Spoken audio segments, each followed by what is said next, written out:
तो hi guys, आज मैं लेके आया हूँ वेक्टर चैप्टर का एनडीए सेकंड 2025 का पीवाईक्यू। इस पीवाईक्यू में ये दो फॉर्मूले यूज होंगे, तो देखते जाइए। ये कह रहा है कि मान लीजिए पी वेक्टर बराबर A vector minus k B vector comma Q vector बराबर ए प्लस बी। यदि मॉड ए वेक्टर बराबर मॉड बी वेक्टर बराबर 2 है और ए डॉट बी आपको 2 दे रखा है, तो मॉड में आपको पी क्रॉस क्यू लिखाना है। तो सॉल्यूशन देखिए इसका। इसमें पहले आप ये फार्मूला यूज करोगे, मॉड में ए वेक्टर क्रॉस बी वेक्टर का होल स्क्वायर, ओके। और ए डॉट भी आपको 2 दे रखा है, 2 का स्क्वायर 4 हो जाता है बराबर।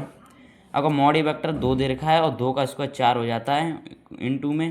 और आपको मॉड बी वेक्टर 2 रहेगा, 2 का स्क्वायर 4 हो जाता है। तो मॉड में ए वेक्टर क्रॉस बी वेक्टर का होल स्क्वायर बराबर प्लस 4 बराबर का 16। और मॉड में ए क्रॉस बी वेक्टर, अगर मैं इस 4 को इधर ले जाऊँ, 16 माइनस के 4 कितने हो जाते हैं 12। 12 का मैं रूट में 12 हो जाएगा, इसका स्क्वायर इस पर चल जाएगा।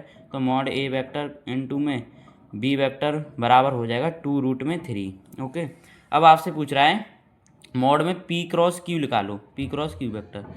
तो ठीक है, तो पी आपको जो दे रखा है वो पी है आपका ए वेक्टर और माइनस के बी वेक्टर।